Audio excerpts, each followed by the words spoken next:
How about a microphone? Call to order the tonight's Board of Supervisors meeting, Tuesday, January 22nd. And first we start with the Pledge of Allegiance. All rise. I pledge allegiance to the flag of the United States of America and to the republic for which it stands, one nation, under God, indivisible, with liberty and justice for all. Thank you all for coming to this meeting tonight. We will start with a moment of silence for both in the memory of Mrs. Joyce Faye Kelly, who is the mother of Dawn and grandmother of Josh Kelly, employees of the township, and Mr. Nevin Scholl, former president of the Trapp Borough Council. A moment of silence, please.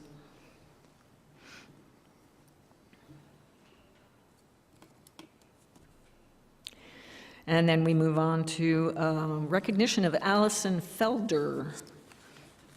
If we have people to come up, we'll meet there at the lectern.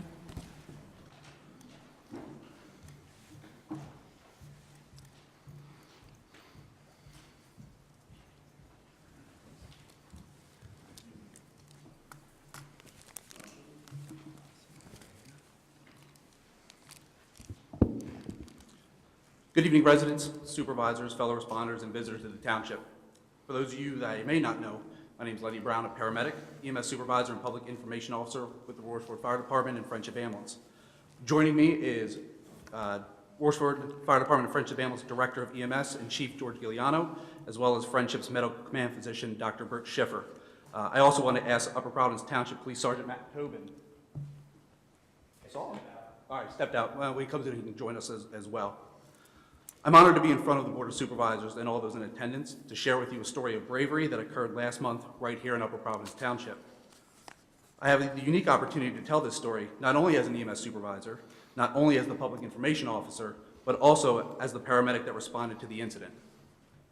On Thursday, December 6, 2018, just before 7:30, Friendship Ambulance was dispatched to Shawnee Lane in the township for a patient experiencing seizures. While responding to the residents, the ambulance crew was advised by Montgomery County 911 the caller was a juvenile and that there was a friendly dog in the residence. Upper Providence Township Police were requested to respond to the scene as the caller was a juvenile and the potential of needing to find a caregiver was needed. EMS and Sergeant Tobin arrived at the same time to find an adult female inside the dispatch location, semi-responsive to EMS due to just experiencing a seizure. The patient's daughter, Allison Felder, who was understandably upset, called 911, provided the 911 call taker, as well as EMS, with a wealth of information regarding her mother's past medical history. With EMS tending to her mother, focus changed to attempting to contact her father to advise him of the situation. Allison, without hesitation, retrieved her mother's cell phone and attempted to call her father, all while advising police and EMS her brother was at practice and also needed to be picked up shortly. Mr. Felder was not able to answer the phone at the time, and EMS determined that Allison would be transported to the hospital with her mother, as she had proven to be a great help and could continue to be of assistance to her mother and EMS. Allison gathered her mother's purse and provided shoes, and everybody was taken to the ambulance and transported to Phoenixville Hospital. Without the assistance of Allie, her bravery, and her willingness to help, this would have been an incredibly more difficult situation to navigate. With her mother suffering a medical event, Allie reacted in a mature, reasonable, and courageous manner. Her ability to recognize the seriousness of the situation, immediately calling 911, providing information to the 911 call taker, which was relayed to the first responders, her unwavering help on scene to provide pertinent and critical information about her mother's medical conditions, undoubtedly contributed to the positive outcome of this situation. We, and I, cannot thank her enough for her assistance, as she truly made the difference that night. To show our appreciation, we would like to present Allie with a bravery and service commendation on behalf of the Roarsford Fire Department and Friendship Ambulance. Also, the Upper Providence Township Board of Supervisors would like to present Allie with a proclamation on behalf of the township for her actions. Ladies and gentlemen, it gives me great pleasure and it's an honor to ask Allison Felder and her parents to join us up front.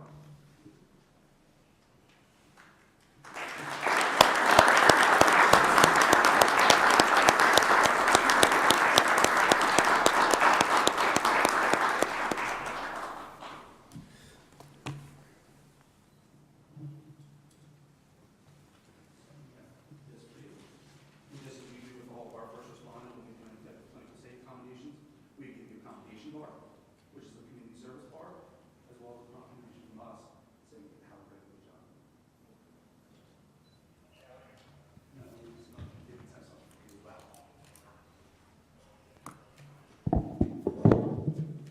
From the township, we have a proclamation of the Board of Supervisors of Upper Providence Township.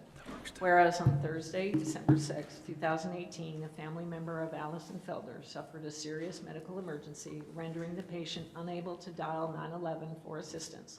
And whereas Allison, age 11, dialed 911 for assistance and provided accurate and important information to the 911 call taker.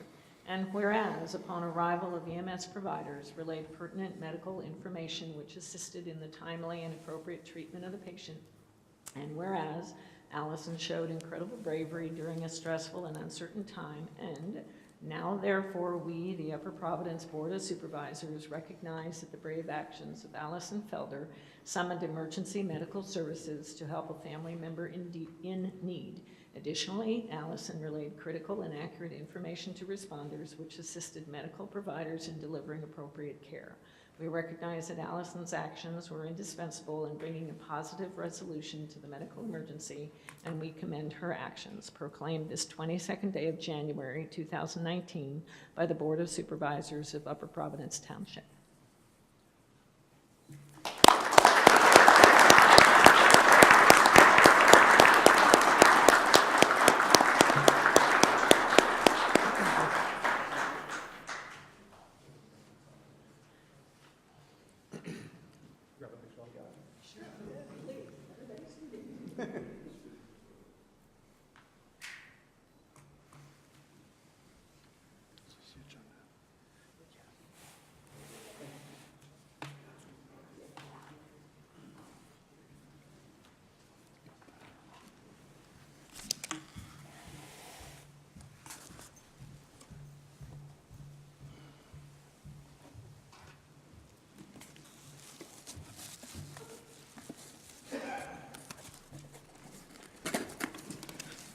I need a shorter walk. Next, we have swearing in of police department chaplains. Thank you, Madam Chair. Supervisors and residents of Upper Providence Township, I want to inform you of a program I have initiated here at the Police Department, which I found very successful when I was police chief in another municipality several years ago. I started a police chaplain program at that department, which provided much-needed emotional support and counseling to many police officers who were adversely affected by the sudden death of a fellow officer. A 34-year-old officer who was well-respected and popular officer in the department died soon after contracting a serious illness. The department's police chaplain played a significant role in supporting officers affected by that loss. Some of the criteria which was established for the department's chaplain was: the chaplain will be a volunteer chosen from a religious community within Upper Providence Township with 5 years of pastoral experience. The pastor must be able to tactfully relate to all people regardless of race, sex, creed, or religion. Must be willing and able to serve the chaplaincy by being subject to 24-hour call-out when requested. The police chaplain may assist department officials during major emergency incidents, for example, major disturbances, natural disasters, and major accidents. As we began our search for chaplain, my lieutenant, Mark Freeman, reached out to the clergy within the township and found willing participants at the Valley Forge Baptist Church. Valley Forge Baptist Church has been an ardent supporter of the Upper Providence Police Department and the township as a whole. We have since enlisted the head pastor and 2 assistant pastors into the chaplaincy program. All 3 have attended an accredited school for police chaplains and are ready to provide any chaplain needs which may develop as we go along. These chaplains are head pastor Scott Wendell and assistant pastor Greg Joyner. Pastor Lamar Eifert could not join us tonight due to a scheduling conflict, but he is our 3rd pastor. I am grateful for the commitment Valley Forge Baptist Church has made to our department. I wanted you all to understand the program and its need. I now ask that the chair of the Board of Supervisors administer the oath of chaplaincy to Pastor Wendell and Pastor Joyner.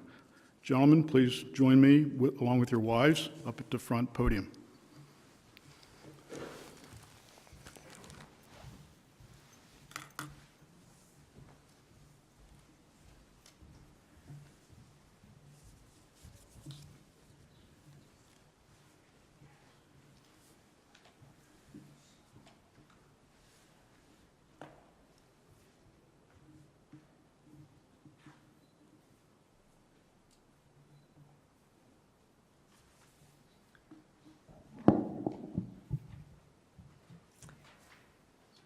If you could repeat after me, I state your name, I, Scott Wendell, do solemnly swear do solemnly swear that I will provide emotional and spiritual guidance, that I will provide emotional and spiritual guidance, support, and counseling to the members of the Upper Providence Township Police Department support, and counseling to the members of the Upper Providence Police Department and their families, and their families, and to the citizens of Upper Providence Township, and to the citizens of Upper Providence Township, and except as I may be legally authorized or required, and except as I may be legally authorized or required, I will not disclose or give to any person I will not disclose or give to any person any information or document any information or document that comes to my knowledge or possession comes to my knowledge or possession by reason of my being police chaplain. by my reason of being a police chaplain. I will with fidelity I will, with fidelity, discharge the duties discharge the duties of the office as police chaplain of the office as police chaplain with the Upper Providence Township Police Department, with the Upper Providence Police Department, Montgomery County, Pennsylvania. Montgomery County, Pennsylvania. So help me God. So help me God.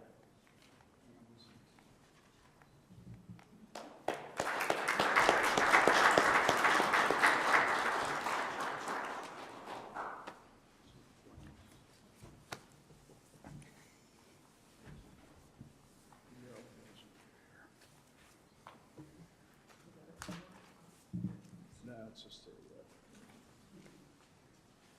we have for you to wear when you're on your official duties, a lapel placard somewhat like what I'm wearing right now. So this is for Pastor Joyner.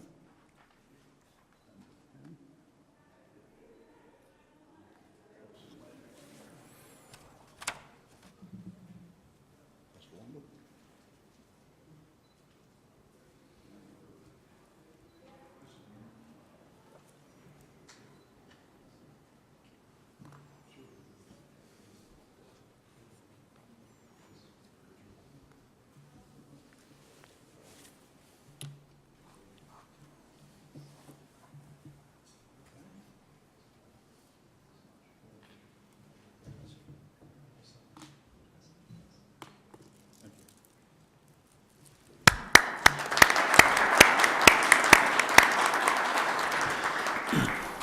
If I could say, as Ms. Higgins comes back to the dais, the Valley Forge Baptist Church is a beacon of light in our community, and in addition to counseling services for families and those under the influence, those who need help with drugs or other type of issues, one of the things that the Valley Forge Baptist Church does for the township is an interesting thing is they are a resource for our officers to go to when somebody is in town who is homeless or is passing through town and they have no place to go. Our officers go to the Valley Forge Baptist and they'll provide money for to put them up in a hotel, provide some food for them.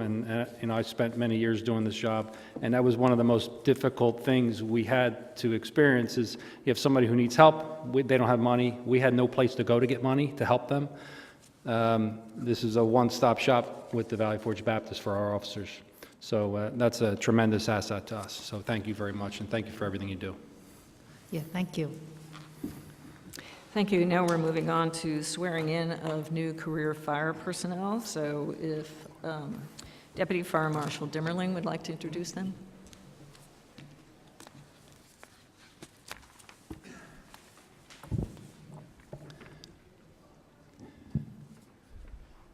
In support of the change to 12-hour shifts and 7-day coverage this year, the township has hired 2 additional full-time career firefighter EMTs. Both of the new hires were formerly part-time employees for us, so we're very happy to have them join the team. Russell Lair comes to us after a number of years serving in the Pottstown Fire Department, and Brandon Siska comes to us after serving as a captain in the Spring Township Fire Department. So if I could ask them both to come up and join us.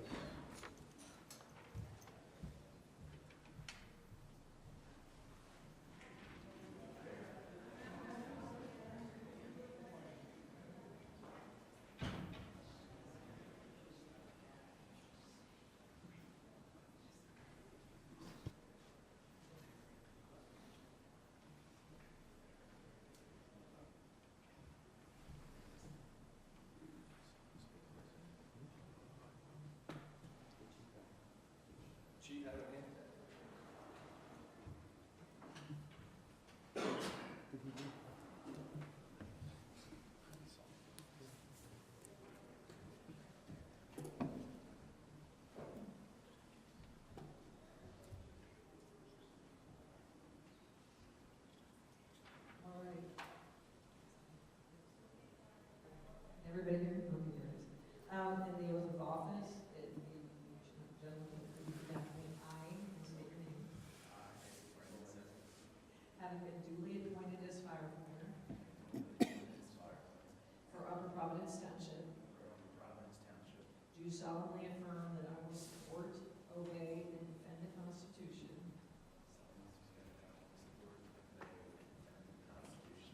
of the United States, the Pennsylvania Constitution, the laws of Pennsylvania, and the governmental subdivision, and the ordinances of Upper Providence Township, that I will discharge the duties of the office with fidelity. Furthermore, I affirm that I will uphold, obey, and enforce the law without consideration to a person's race, color, sex, religious creed, sexual orientation, age, national origin, ancestry, handicap, or disability.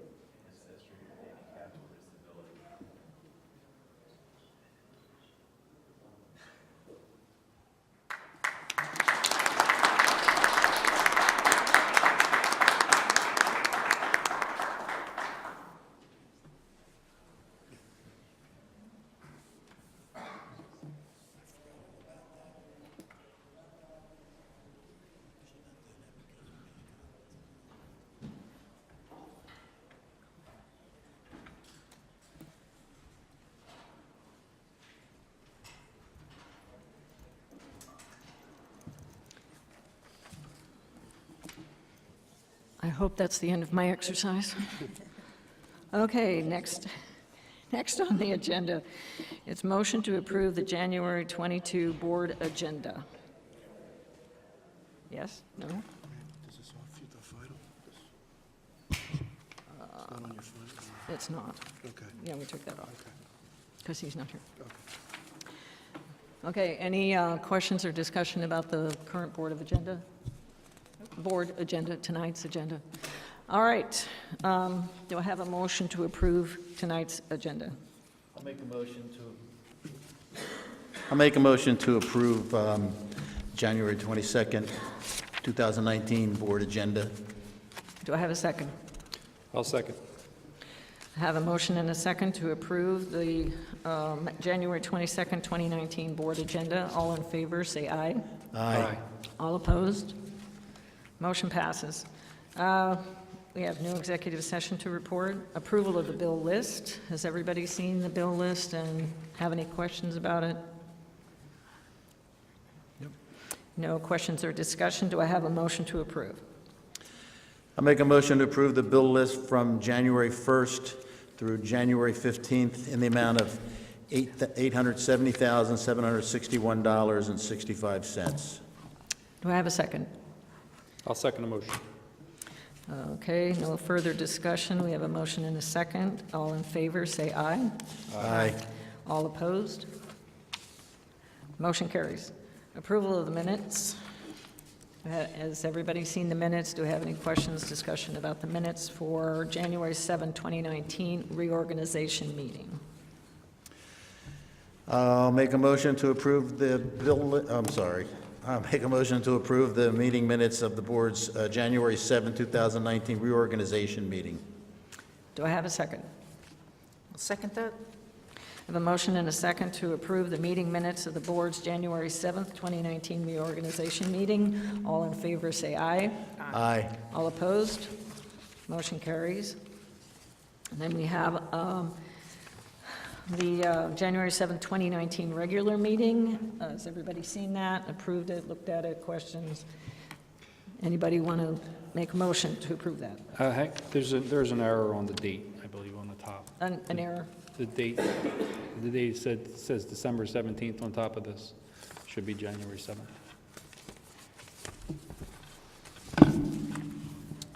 So with that change, I'll make a motion. Okay. With that change that Mr. Vagnozzi mentioned, I'll make a motion to approve the meeting minutes of the board's January 7th regular meeting with the change of the date at the top of that report. Do I have a second? I'll second that. Okay, we have a motion and a second to approve the meeting minutes of the board's January 7th, 2019 regular meeting with a date change proposed by Mr. Vegnosi. All in favor, say aye. Aye. All opposed? Motion carries. Moving on to public comment. Anyone is welcome to come up to the mic. You have 3 minutes for public comment on any topic. If it's on tonight's agenda, please mention which agenda item you would like to speak to. Anyone out there? Nobody wants to talk? Okay. No public hearing to report. Moving on to old business.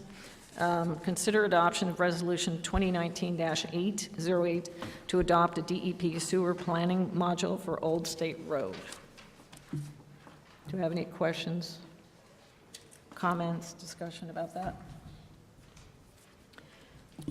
Anybody want to make a motion? I'll move to make a motion to adopt Resolution 2019-08 to adopt a DEP sewer planning module for Old State Road. I'll second that motion. We have a motion and a second to adopt Resolution 2019-08 to adopt a DEP sewer planning module for Old State Road. All in favor, say aye. Aye. All opposed? Motion carries. Review and consider adoption of proposed bylaws governing the conduct of the Board of Supervisors meetings. Is there any discussion, questions, comments about that? We need to discuss these bylaws. Anybody have any comments tonight? I have a comment to make. I think that when emails are sent out or any discussion outside of the Board of Supervisor or anything that's sent outside other than the administrative personnel, that most of this ought to go through the chairperson. I don't want any one of us individuals speaking for the entire board. I think that needs to be looked into. I think we need to set up some kind of rules for that. I don't want somebody else on this board speaking for me, per se. So it's like, I think it's wise for the chairperson to be the person in charge of this. I'm not sure how to go forward with this as far as getting stuff out to the public other than, running it just through the chair. Joe, if you help me out there. This would be the place to do it in these bylaws. However, they don't have to be adopted yet. We do have a couple cleanups still. I wasn't sure they were really actually ready for voting action tonight. They're on the agenda because they're still an open item, but they were not ready anyway for a vote. So if you want to, I can take a stab at the first shot of some language following up on what your idea is and include that in the current version, and then any other input that all of you have, let me know. I appreciate that. Sure. So just want to clarify that. So when someone's speaking for all 5 of us, or they should never just singularly communicate? Is it Correct. It should basically come from the chairperson. It's kind of confusing when someone sends an email out and it goes out to a lot of different people out in the public. It looks like that particular person is speaking for the entire board, and I don't want that to happen. John, I think that we are all individually elected to this board, and I personally, you, any one of us, can communicate to any group of people out there as long as make it clear that it's our personal opinion. It's not the opinion of the entire board. So I think you need to be very careful how you word this if you're going to include it in the bylaws that I don't agree with to begin with. But when we select a committee like Al meeting with the different fire companies, Helene meeting, they're representing us, but they're not making decisions so they can communicate back to us what those discussions are. And Al, I did appreciate the communication you gave us regarding the Black Rock, what was going on there. Rather than 5 of us have to try and coordinate meetings with them, that we have a committee to do that. But I personally, any one of us can communicate to any number of people within this township because they're the ones that elected us. As long as I don't communicate to them that I'm representing the views of the entire board. I don't have a problem with that. And maybe that's why we need to have this clarified, okay? Because I don't want somebody from this board just sending out a blanket email or a letter or whatever to the public and acting like it's the gospel from the whole board. If you want to put in there, if you want to put in there that you know, there's a statement in the email or letter that goes out that says, this is my opinion, or this is expressly from, you know, Phil Barker, supervisor, I don't have a problem with that. But, you know, if it's not addressed somehow, it looks like it comes from the whole board. And I don't want I don't want anybody to misconstrue an email or a letter that goes out to anybody in the township here.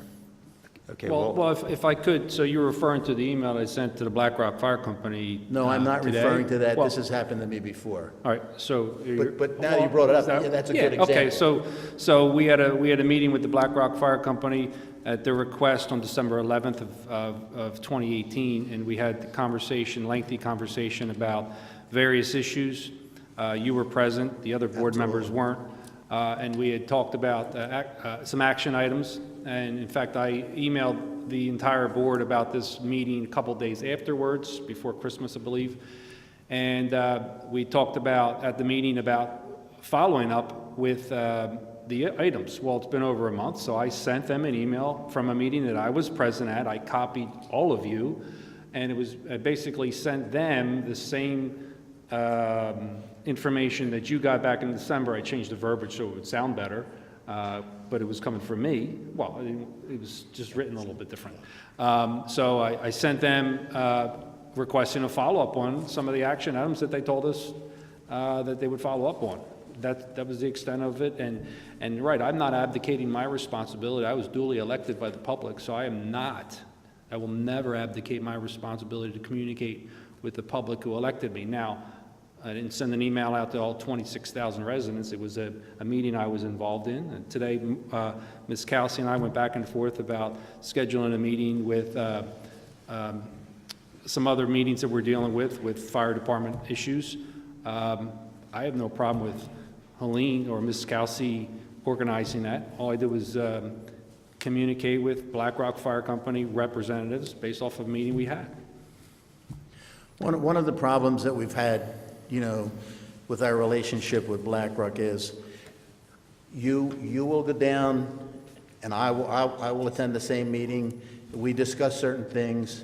And then Helene will go down with Tim and somebody else and discuss certain things. And then Lori will go down and whatever else. And you know, it gets a little bit confusing to everybody. And I can understand where Black Rock comes from, where it's like, well, these guys said this, and these guys said that, and we don't all come out as a unified board, so to speak.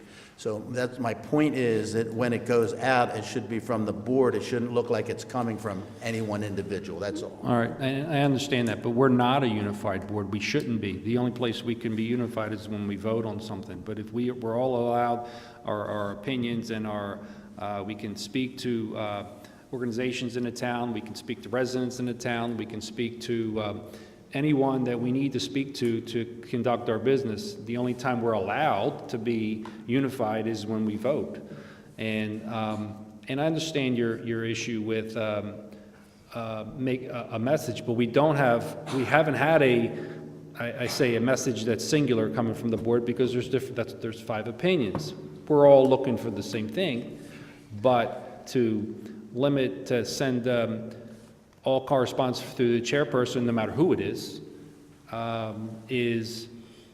not effective use of. I'm not using the authority that I'm given by being elected if I have to be a filter how I want to communicate with the public.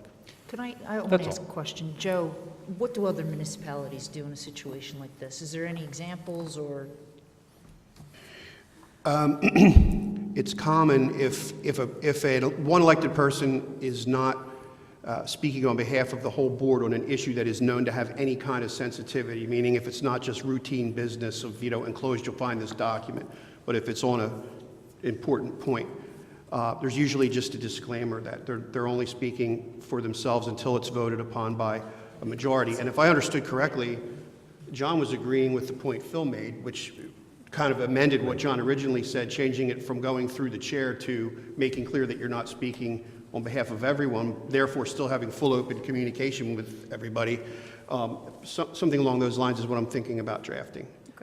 And I'm okay with that. In the one issue, the one in the memo, or the correspondence that sent to BlackRock, there was one issue about us agreeing to provide some additional funding, and I put the caveat in there, pending full board approval. There was a piece in there, so, okay. So one process that could take place, which would be typical in business, because they all are Upper Province email addresses, there could be a mandated statement at the end of the email as part of the signature block that this is just the opinion of that particular supervisor, and that it's not a board action or something. You could come up with the appropriate wording for that, and that could be a requirement of every supervisor to have that as part of their signature block on their I think email. that's a great idea, and that way you don't have to worry about including it. That's fine. It's just at the bottom No of your problem. signature. We let Joe handle this. Yep. And, That's fine with me. I'll circulate something out to everybody. Okay. That's all I have on that. Thank you, Joe and John, and everybody else. We're not voting on the bylaws tonight, we're just discussing. So then the next thing on the item, on the list, is continue discussing deliberations on the proposed pay-to-play ordinance. Are there any more comments, questions, discussion on that one? I call it the anti-pay-to-play ordinance. Was that in this packet? It is. I need my glasses. This was amended. There was an original draft that circulated in October or November that was partial, and then I supplemented it in December, which included the penalty provisions. And then it was, tabled for a little bit. So there has not been a third set of changes. This is the same document that was in front of you at the second December meeting. It's page 32.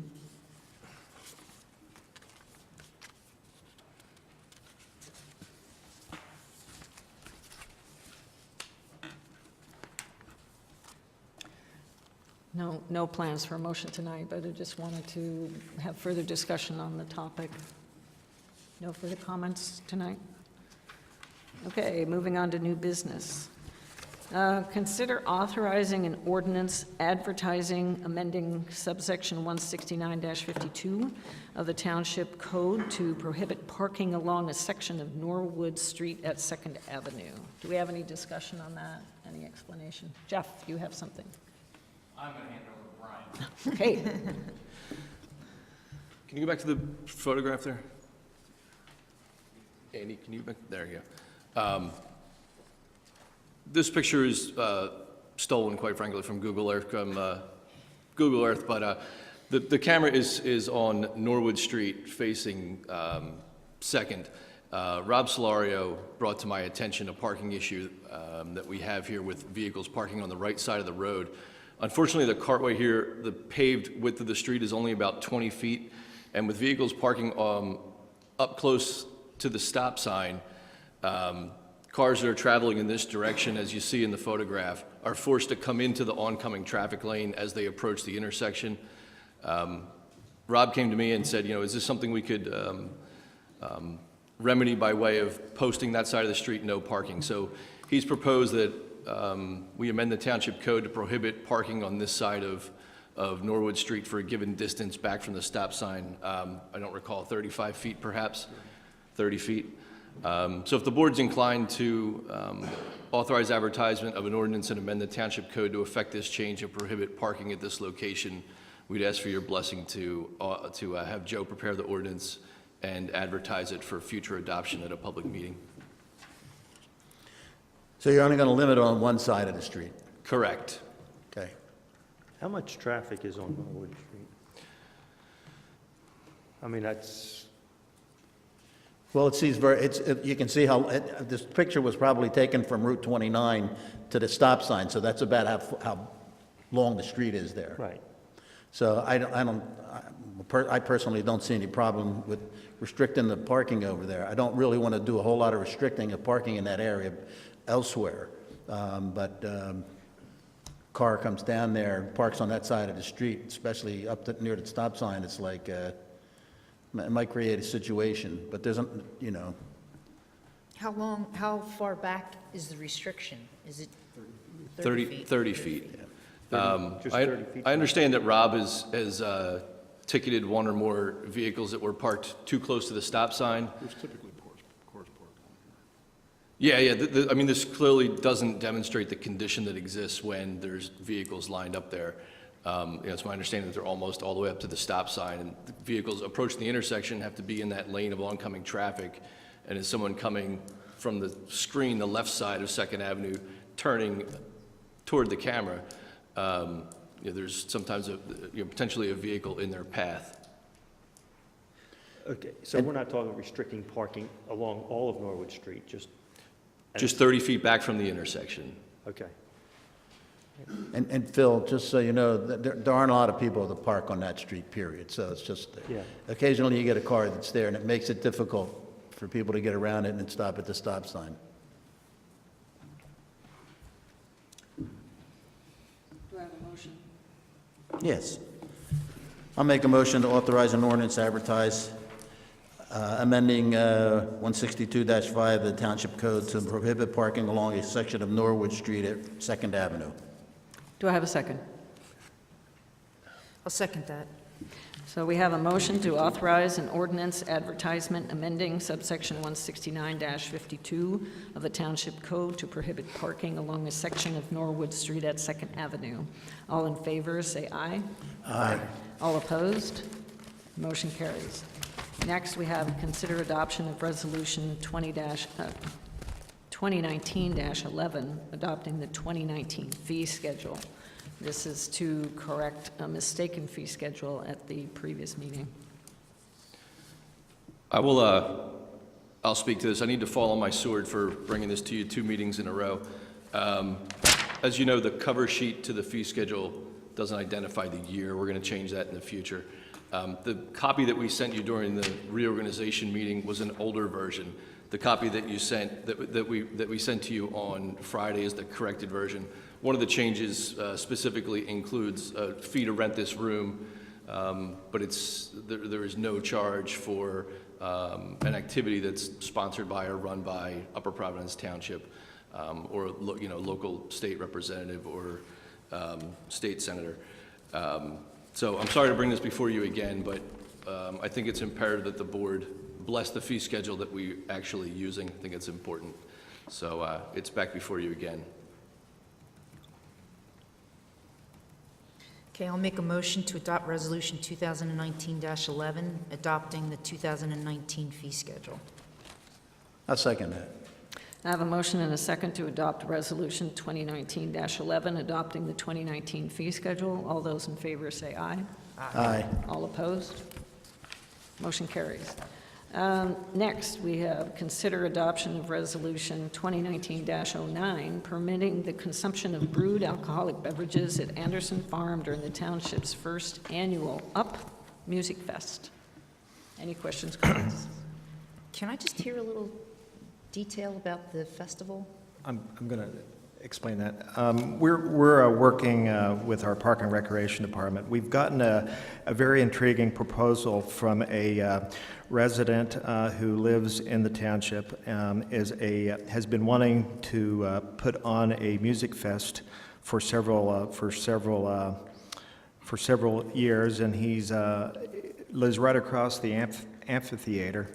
And if anyone has heard of the Tim Williams Band, it's a pretty well-noted, he's not a named performer, but he does several performances every night. He's associated with several Philadelphia area bands, and he's expressed an interest to work with the township in doing a first annual music fest. He's volunteered, as you know, we don't currently have a parks director, but he's willing to partner with the town to put together all the sweat equity needed as far as planning this. It's kind of like a community day, but the staff really wants to put forth an event that's very unique and different from Community Day, and we were looking at doing this on May 4th. And it would be the starting of the kind of the preview of the summer season, putting in some music from the local bands, some of the local bands that perform in the Phoenixville area and some of the other regions, and looking at a production on May 4th at the amphitheater.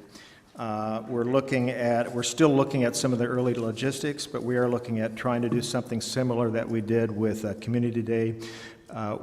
We had a pretty successful venture with Sly Fox last year as far as the serving of beer and alcohol, and we're looking at doing something similar this year. It'll be involving some food and beer. We're still trying to get the logistics together, but we wanted to have the same resolution giving a one-day exception to beer and alcohol. It would have the same restrictions that we had for Community Day. And as we get more of the details, we'll certainly bring them along, but we wanted to at least do something a little different. Community Day has been one of our major signature events. We're looking at trying to mix it up a little bit and do something unique that a lot of some other towns don't do. And we have this resident who's willing to come forward and provide all of the sweat equity, organizational skill. Right? Anything else? Obviously, there's going to be some insurance issues that we'll resolve, but we're confident that this could be a good program. So this person's going to work with staff and coordinate Yes. together? Okay. And it doesn't take the place of Community Day, it's in addition to? It's in addition to, and I think the idea, what we would like to do is start this on May 4th. We will have a rain date. The working rain date that we have would be May 11th, which I think is around Mother's Day. And what we wanted to do is start off the season on May 4th, and then this will bring us through to a pinnacle of event, of which would be Community Day. So it would be kind of a starting of event in early May, and we would end the season with Community Day. We want to try to mix up. We don't want to replicate. We're working very hard not to replicate some of the same venues that you have at Community Day. This would be a very unique, focused on music. As you know, we don't do our concerts in the park like we used to, and this is an effort to involve a musical professional who has all the networks with a lot of the local bands in the Philadelphia area. So I think if it's planned appropriately, I think it would be a nice event. We want to start small, and then eventually maybe we're not trying to compete with Bethlehem. Bethlehem, that's a whole, and we're definitely not calling it M-U-S-I-K. It's M-U-S-I-C. So we're not trying to do any trademark infractions. If anybody has a chance to go on YouTube, you can go in timwilliamsband.com, I think is his venue, and you can get a lot of idea of his music. He's been on some of the Philadelphia area programs, some of the morning Philadelphia talk shows. Unfortunately, he has a schedule where he's out every night performing, so being here physically is difficult, so I'm trying to be his best advocate. Mr. Tieperman, have we received any information on any of this besides what you just told us? Like, is there anything that we can look at of what's being proposed there? I can forward it to you. We're still in the high level Good. planning. Then can I make a suggestion? When we see more about what's going to happen, and we know that this could happen, and we like it, I would recommend that we not do anything here until we're satisfied with Okay. what's being planned. Would that be fair? That's fine. I have no problem with that. That's all. I'd just like to see You can, what's going on, and, I agree. yeah.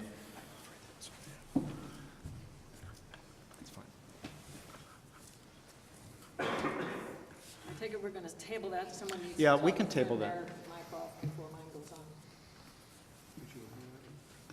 There we go, okay. Well, I don't have any problem with a beer if you guys, So we're going to table this one for now? Okay.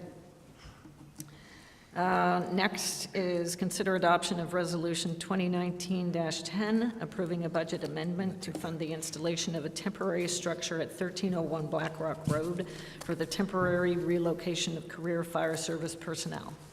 Any discussion, questions on this one? Do we have a presentation? Brian? I can go over it briefly. The resolution that you have before you, as you indicated, amends the township's capital budget to provide funding to install a temporary tent structure to house the fire truck that we own and that is operated by our career staff. As the board's fully aware, we passed a resolution in 2018. Sometime thereafter, we moved the career staff to the Black Rock Volunteer Fire Company, and they've been operating out of there since then. We've since brought on 2 additional full-time employees, career firefighter EMTs, going to 7-day, 12-hour shifts.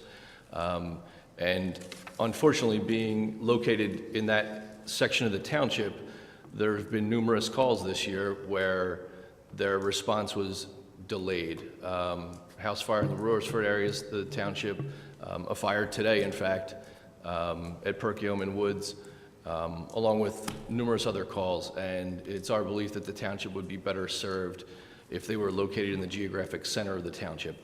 Unfortunately, there's no other place to put the fire truck. You know, it's got a pump on it, it's full of water, it needs to be in a heated location in the wintertime. It can't just be stored in an outbuilding. So if the board adopts this resolution, the idea is to bring the career staff back up to operate their office out of the former township meeting hall across the street and to store the fire truck and the QRS vehicle from which 12-hour per day, 7-day per week fire and QRS service will be provided.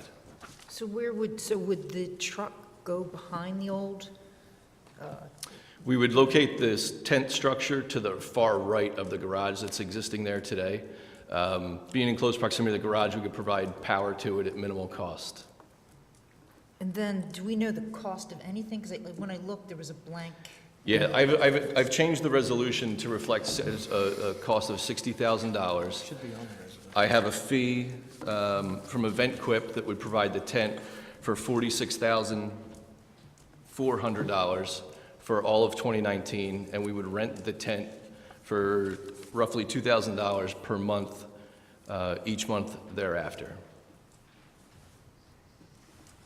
So what would the total cost be? Is there Depends how So over long it takes to build a $100,000 over a firehouse. 2-year period. over two years? Yeah. I'm in favor of anything that gets us a better time from the time we get a call to the time that we respond to this thing. I think that we need a little bit more time to look into this thing. I'm not real happy with the situation that happened recently, that probably created this. But I think instead of, this is a knee-jerk reaction, I bet you this is the first time that we're all getting a chance to look at this as far as the board is concerned. And I think instead of jumping on this thing right away, we put this off and maybe discuss it, and then maybe come up with maybe the same plan that you have here, but at least give us an opportunity to dig into it a little bit further. I'm suggesting that we table this till another time. If I could, I don't think this is a knee-jerk reaction to a 10-minute response from Oaks to Roarsford 2 weeks ago. This has been a concern for months. Individually, I've spoke with a few other board members about trying to get the career staff and the fire truck up here to be closer to the center of the township. We're paying for a first due response, not a third due response with our career staff. So we actually our Public Works Director sold $100,000 worth of junk on an online system that he presented to us last week. $100,000 for stuff. He paid for it last week with selling the stuff that he reported last week on Municipid. So we paid for it already. Placing that truck here, heated, in a secure location with the career staff centrally located is in the best interest of the community. That's my opinion. I'm not saying it's not in the best interest of the township and its residents. What I'm saying is it's a little bit knee-jerk, because I didn't find out about how much it was going to cost us until this afternoon, and obviously Helene here hasn't found out about the cost of this thing until this evening. I don't see where putting it off another week or two is going to make that much of a difference, or I should say 2 weeks till our next meeting, to better look at this thing and get a better grab at it. It's like, I'm not happy with, just going over there and putting an engine in a tent, a heated tent, and, spending $100,000. I mean, I'm not happy with doing that at this point in the game. If you want to make a motion for this thing, you can, but I'm making a recommendation that we table this thing. One question I have is, when they were up here before, where did they keep the truck? In the garage out back? Yeah, the fire truck was stored in a heated garage back in the Public Works Department. Okay. And at that time, well, it was split, but the firefighters operated out of this building and out of the second floor above the police department. And it was, not ideal, even at that time, when the truck is stored down in the heated garage in the wintertime to, quick jump in a vehicle, drive down to the Public Works Department, get the fire truck out of the garage. There's an inherent delay in responding and doing that. And it's only natural that it go across the street because that building's currently available. It's fit out with a kitchen, 2 restrooms, 6 cubicles, which accommodates all of the career staff and 1 part-time employee that they routinely have with them. So I recognize the cost, a total of $70,640. I didn't have the quote from EventQuip in hand until yesterday morning, so there was no attempt to withhold the cost from the board. I simply didn't have it in hand until yesterday. And it's staff's recommendation at this point that we move the career staff, firefighter, EMTs over to the old meeting hall and engage the services of EventQuip to house the QRS vehicle and the fire truck until there's a permanent home for them in the form of a real firehouse. Okay, I need either a motion to adopt the resolution or a motion Go ahead. Sure.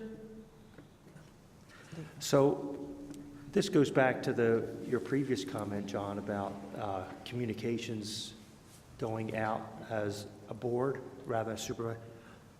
I, to this day, don't know who authorized the fire truck to go to Black Rock. We didn't do an authorization as a board to send it down there. It went down there unbeknownst to some of us. Okay, it was just decided.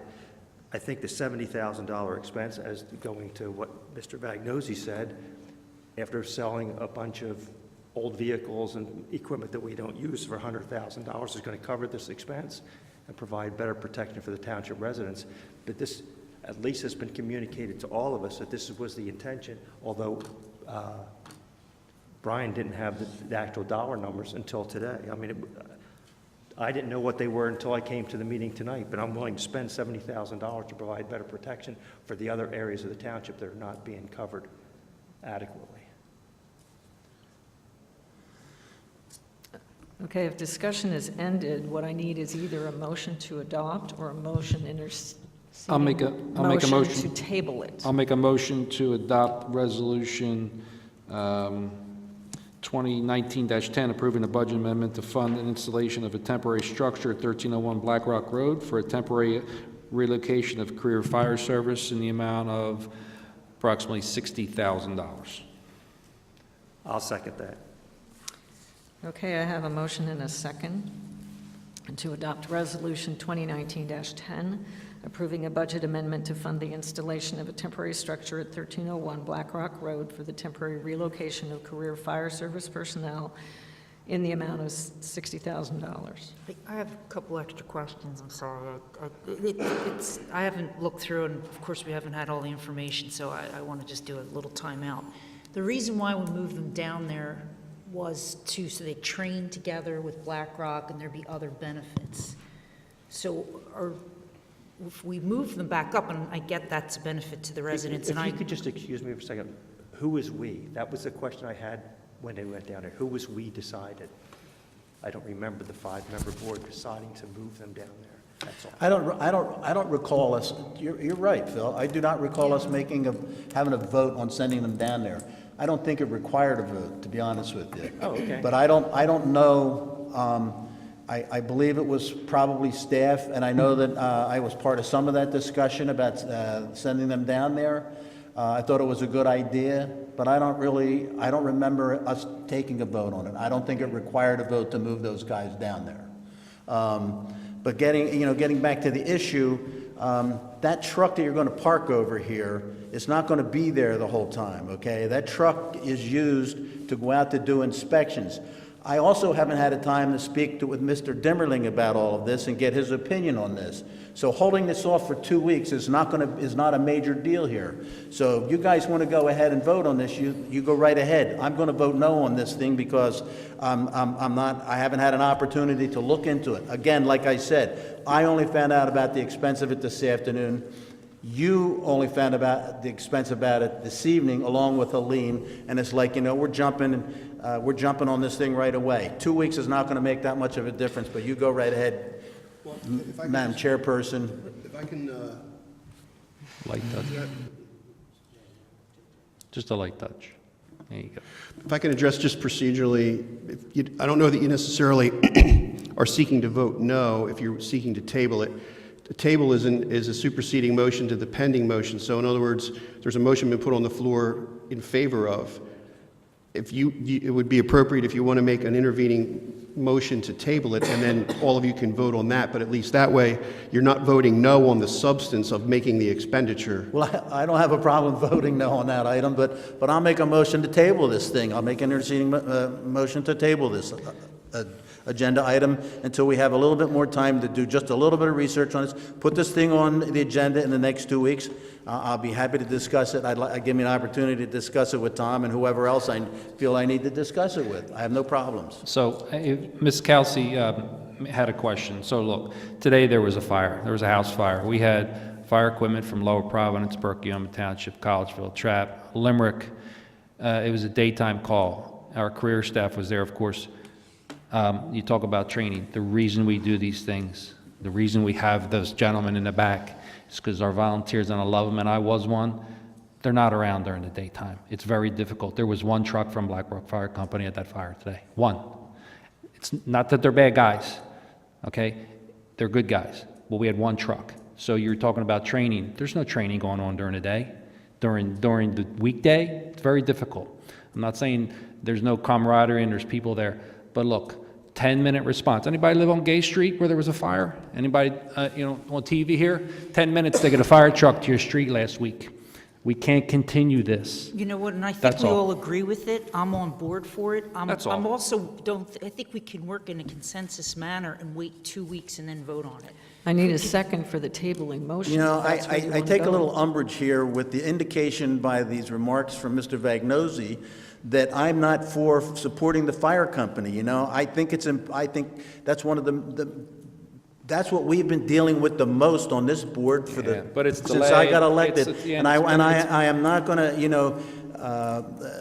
It's doom and delayed. gloom. You can't give me the Not doom and gloom It's side not of doom this and gloom. thing. It's delay. No, 2 more weeks. it's I not have no delayed. problem Just with keep it the putting it truck on the up. next agenda. I don't have any Please. problem with Just it on the another next 2-week agenda. delay. Please. Keep delaying it. Please.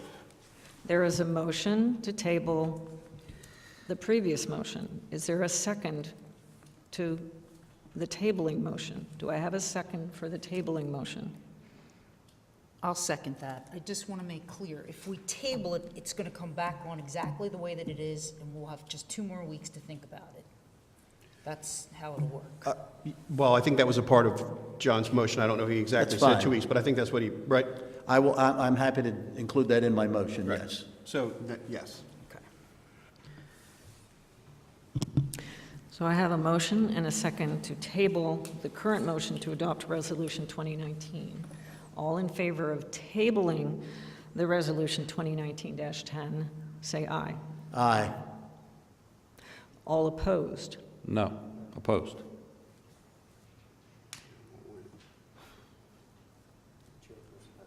I have to vote.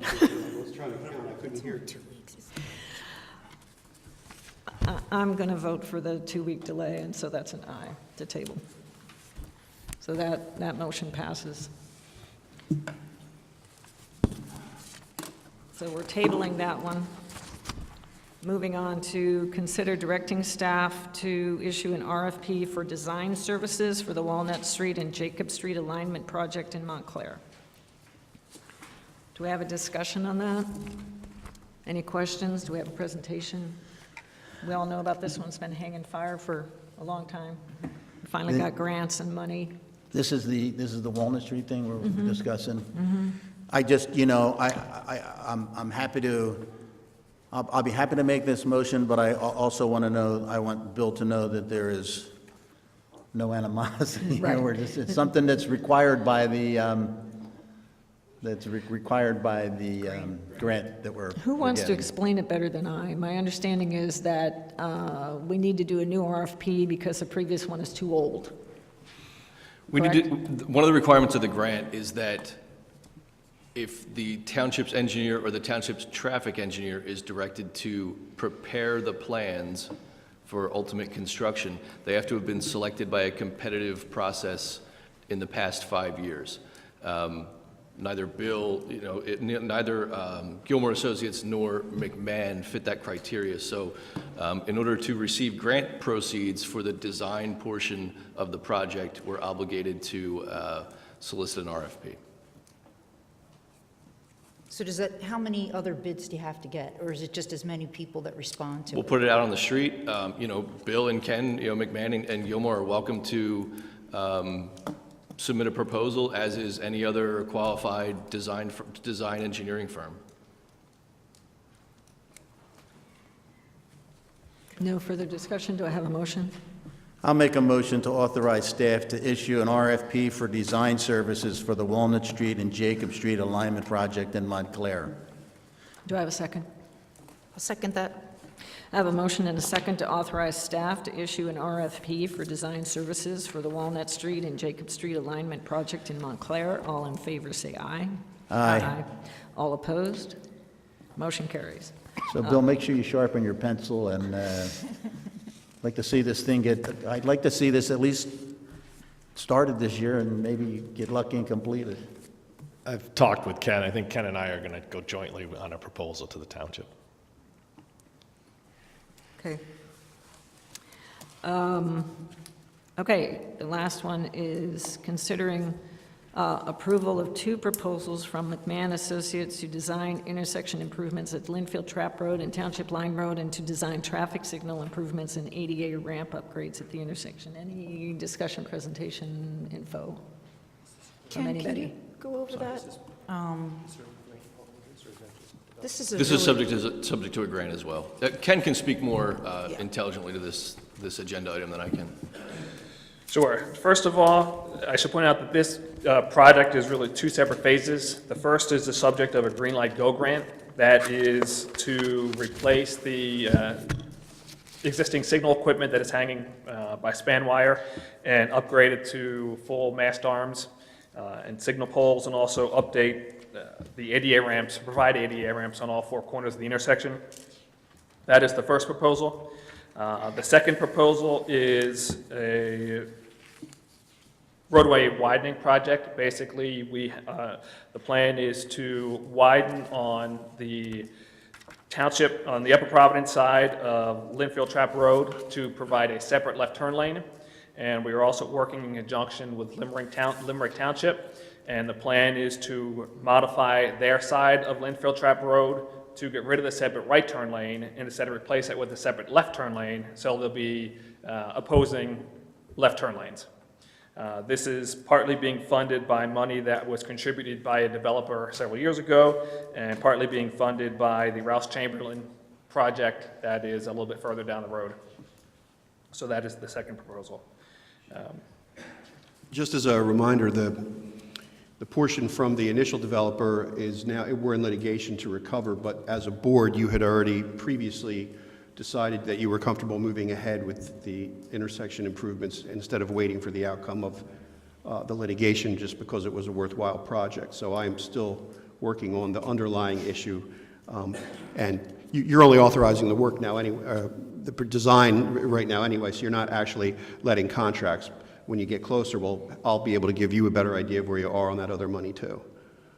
So could you explain, so it was 80% green light, 20 Upper Providence, did Limerick contribute, or how did that? And I should have stated that Limerick is actually contributing the match for the Green Light Go grant project, for the signal equipment approval. PennDOT is contributing the 80%, and Limerick Township is contributing, I believe, it's $58,000, which is the required 20% match. Okay. I should also point out that for the widening project, and I apologize for not being depicted in this proposal directly, but it was requested that we include Bursich, who was the designer for the Rouse Chamberlain project, which is helping to fund this project. It was requested that they provide the survey for this project.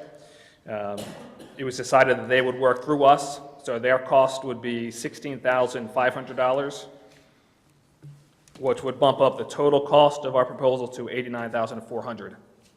So I know that ours goes $72,900, but we also have to include the survey, which would be completed by Bursich. So that would bring up that proposal to $89,400. What's the total cost? The total cost for the overall intersection improvement right now is estimated to be $920,000. So that's about $630,000 for the widening project, design and construction, and about $290,000 for the Green Light Go grant, which is the signal equipment upgrade and the ADA ramps.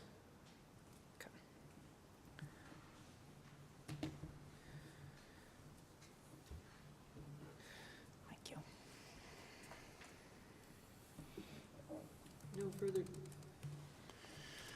If there's no further discussion, do we have a motion to approve these two proposals?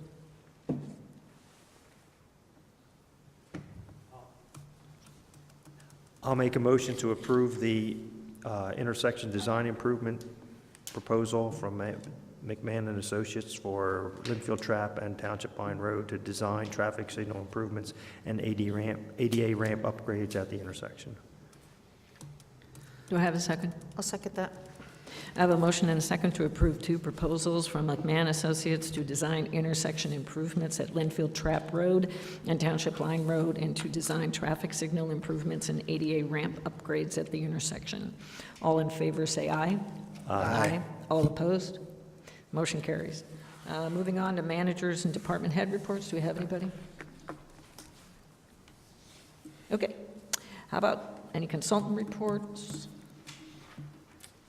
Okay. Solicitors report, Mr. President? Nothing for me. Okay. How about supervisors' comments? I just have one from an Eagle Scout project.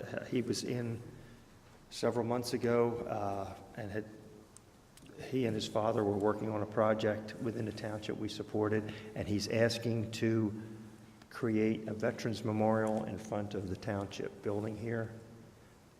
So I didn't want to send out a reply indicating that I was in support of it, that might be construed that the entire board was in support of it, but I am in support of it, and I'm willing to work with him on the project. Usually they need somebody to work with them on an Eagle Scout project. So I don't know how you would like to proceed, whether it should be from Tim or Brian. I would forward the email to them. Phil, I'm an Eagle Scout, so I'd be happy to work with you Okay. on that. So. All right, as long as everyone's in support of it for our Veterans Memorial out somewhere, we'd have to find a location, so. But I am in support of it. Is he looking at a monument or some type Pardon? of, is he looking at a monument or a park? Is he looking- I'll forward you his email, Okay. okay, and you can take a look at it. So what would it be, Phil? Do you have to come up with the whole concept, or would it be? Well, when he was in before, I spoke with him after the meeting, and I told him that we did have, at one point, we had a veterans, Memorial. it wasn't a memorial, it was that big rock monument. It's that at we the had- VFW now. That we had moved Yeah. to the VFW because they wanted it up there. I think it's too late to bring it back, but to create something, I think, would be beneficial. So I'll forward you the email then, Tim.